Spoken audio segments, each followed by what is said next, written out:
आज केंद्र सरकार की ओर से वित्त मंत्री निर्मला सीतारमण जी ने केंद्रीय बजट पेश किया है।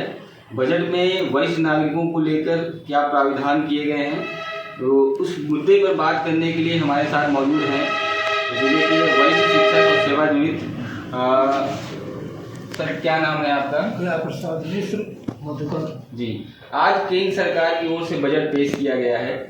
आप बुजुर्गों के लिए क्या प्रावधान किए गए हैं, क्या आपको लाभ मिला है? जी, कैंसर लाभ जो मिला है उसमें कैंसर की 17 प्रकार की दवाओं में छूट जो दी जा रही है, इसमें काफ़ी हितकारी है बुजुर्गों के लिए। जी।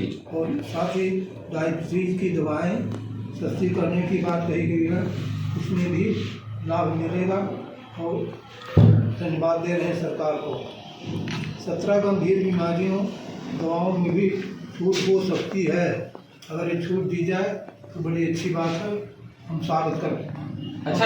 अच्छा गुरुजी, अमूमन बुजुर्गों में देखा जाता है कि डायबिटीज की समस्या अधिक रहती है, तो सरकार ने कहीं ना कहीं डायबिटीज की दवाओं पर छूट देने की और उन्हें सस्ता करने की बात कही है, तो इसको लेकर आप लोग प्रसन्न हैं? जी हाँ, बिल्कुल प्रसन्न है। जिला अस्पतालों में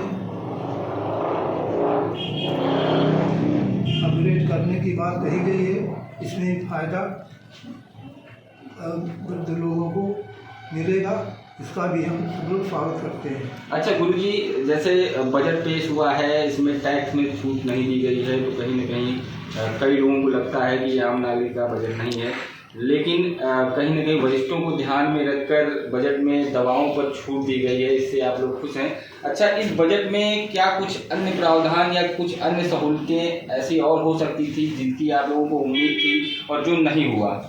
हाँ, रेलवे रिजर्वेशन में वेटिंग में बुजुर्गों को वरीयता प्रदान कर सकती थी सरकार, इसको भी नहीं किया। अगर सरकार करे तो हम स्वागत करते हैं।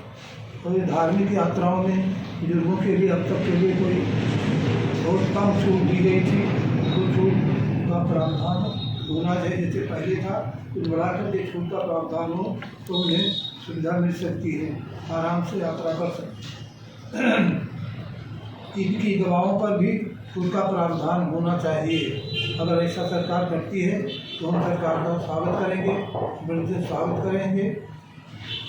अच्छा, जैसा कि हम समझ पा रहे हैं, आपका ये कहना है कि ट्रेनों की रिजर्वेशन में काफ़ी लंबी वेटिंग देखने को मिलती है। ऐसे में अगर किसी वृद्ध ने किसी यात्रा के लिए अपना रिजर्वेशन करवाया है और उनको वेटिंग मिली है, तो उस वेटिंग में आपको प्राथमिकता दी जाए अन्य यात्रियों या नौजवान यात्रियों के अपेक्षा?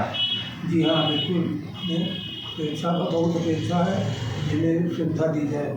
जी। अच्छा, और दूसरा चीज़ आपकी ये भी आप लोगों को उम्मीद थी कि सरकार कहीं ना कहीं इस बार रेल यात्रा और बस यात्रा में बुजुर्गों या वरिष्ठ नागरिकों के लिए किराए में छूट कर सकती है, ताकि आप अपनी जो धार्मिक यात्रा है वो अच्छे से कर सकें। जी जी, बिल्कुल बिल्कुल, हमें छूट दी जाए तो हम यात्रा कर सकते हैं। आज भारत सरकार द्वारा बजट आया है, इसमें बुजुर्गों को काफ़ी राहत दी गई है, सहूलतें दी गई हैं। उस बारे में हम जानेंगे। हमारे साथ एक बुजुर्ग मौजूद है। क्या नाम है सर आपका? मेरा नाम दिव्यानाथ द्विवेदी, सेवानिवृत्त प्रधानाचार्य। जैसा कि आज बजट आया है जिसमें दवाइयाँ काफ़ी सस्ती कर दी गई हैं, इस बारे में आप बताएं। इसके लिए वित्त मंत्री और प्रधानमंत्री को धन्यवाद, क्योंकि उन दवाओं को बहुत सस्ती के लिए विशेष कैंसर है। इन कैंसर की जो स्टेज यहाँ पर सेटलमेंट है, इनके अगर क्रमशः रियायत दे तो आदमी को काफ़ी सुविधा मिली, क्योंकि थर्ड स्टेज पर आदमी बचता नहीं है। बस सेकेंड पर तो अगर दवा मिल जाए सही से तो बच सकता है, लेकिन थर्ड स्टेज पर भी पॉसिबल। ये हमारे निवेदन है कि ऐसा वेरीफाई करते हैं। जैसे कि आज बजट में आप देखे होंगे कि डायबिटीज़ की दवाइयों को काफ़ी सस्ता किया गया है, इस बारे में आप बताइए। हाँ, डायबिटीज सस्ता किया बहुत अच्छी बात है, क्योंकि 80% लोग डायबिटीज के मरीज हैं। इसके लिए बहुत आवश्यक था, इसके लिए धन्यवाद, बहुत अच्छा था। लेकिन एक मेरा निवेदन है कि डायबिटीज के साथ साथ जो ब्लड प्रेशर की समस्या है, और विशेषता बुजुर्गों में ब्लड प्रेशर के बाद ब्लड प्रेशर हो जाता है, तो ये दवा निरंतर खानी पड़ती है। इसमें तो नहीं करती है, इन दवाओं पर भी कोई रियायती है, इसका हाई ब्लड प्रेशर है या लो ब्लड प्रेशर है, जो यह खतरनाक है, इसमें आदमी को हेड इंजरी भी होती है और लकवा भी मार जाता है। तो अच्छी दवाई के लिए काफ़ी बहुत जरूरी है कि दवा तरह नियंत्रण लिया जाए और इस दवा को सस्ती की जाए। ये मेरा सुझाव है और निवेदन है। जैसा कि आप बुजुर्ग भी हैं, आपको दवाइयाँ भी लेनी पड़ती होंगी, ऐसे में अगर बजट में कुछ दवाओं के विषय में अगर कुछ सस्ती की गई हैं या अन्य कुछ सुविधाएं दी गई हैं तो उससे आप खुश हैं? बेहद खुश हूँ। दवाई सस्ती हुई है, बहुत आवश्यक था, क्योंकि स्वस्थ जीवन स्वस्थ भारत होगा। इसके लिए हम मोदी जी को और पूरे कैबिनेट को धन्यवाद देते हैं। एक वरिष्ठ नागरिक होने के नाते हमारा दायित्व बनता है कि समय समय पर अपना राय दें। राय अगर कोई लेगा तो हम सही राय देंगे आपको।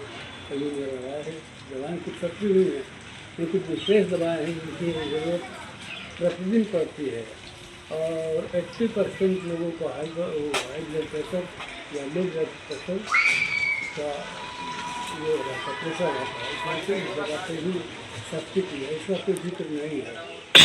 जैसा कि आप जान रहे हैं, आपका कहना है कि डायबिटीज़ के साथ साथ अगर ब्लड प्रेशर की भी दवाइयों पे थोड़ी बहुत राहत मिलती तो और अच्छा होता। मैं योगेंद्र त्रिपाठी हूँ और श्रावस्ती में सामाजिक संस्था सद्भावना का अध्यक्ष हूँ। ये अभी जो केंद्र सरकार ने वरिष्ठ नागरिकों पर बजट पेश किया है, इस बजट पर थैंक्स उसको इस बात के लिए है कि उसने जो 70 साल की आयु सीमा से अधिक के वरिष्ठ नागरिक हैं उन्हें 5 लाख रुपए का आयुष्मान कार्ड देने का उसने निर्णय लिया है। लेकिन ये बातें समाज के बीच में पहले से ही थी। टैक्स में उसने जो 50,000 से लेकर के बढ़ा करके 75,000 की छूट की, इसके लिए उस बजट की तारीफ की जानी चाहिए। तारीफ इस पर भी की जानी चाहिए कि जो उसने पारिवारिक पेंशन को 15,000 से बढ़ा करके 25,000 कर दिया। लेकिन खेद इस बात का है कि कोरोना काल में वरिष्ठ नागरिकों को जो रेल किराए में छूट दी जानी चाहिए उस पर इसने कोई विचार नहीं किया। वरिष्ठ नागरिक के लिए उस सबसे ज़्यादा इम्पोर्टेंट था, उसे अपनी तीर्थ यात्रा करनी था, परिवार के सदस्यों से उसको मिलना था, सामाजिक सक्रियता को बनाए रखना था। लेकिन उस दिशा में केंद्र सरकार चुप रही। यही नहीं, केंद्र सरकार ने जो बैंक का ब्याज दर है, उस ब्याज दर पर जो सब्सिडी देनी चाहिए, जो छूट टैक्स की देनी चाहिए, उस पर भी उसने कोई ध्यान नहीं दिया। और जो सबसे आवश्यक बात है कि बुजुर्ग आदमी जिनके बच्चे बाहर रह रहे हैं, उनके अटेंडेंट के लिए, उनके केयर के लिए, उनको सुखमय जीवन जीने के लिए किसी चिकित्सीय सुविधा की उसने कोई व्यवस्था अपने इस प्रावधान में नहीं किया है, जिसके लिए बहुत बड़ी उम्मीद वरिष्ठ नागरिक समाज की हुई था। बस यही बात हमको कही। अगर आप ये वीडियो YouTube पर देख रहे हैं तो हमारे चैनल को सब्सक्राइब करें और बेल आइकन को दबाना ना भूलें। अगर आप Facebook पर ये वीडियो देख रहे हैं तो हमारे पेज को लाइक करें।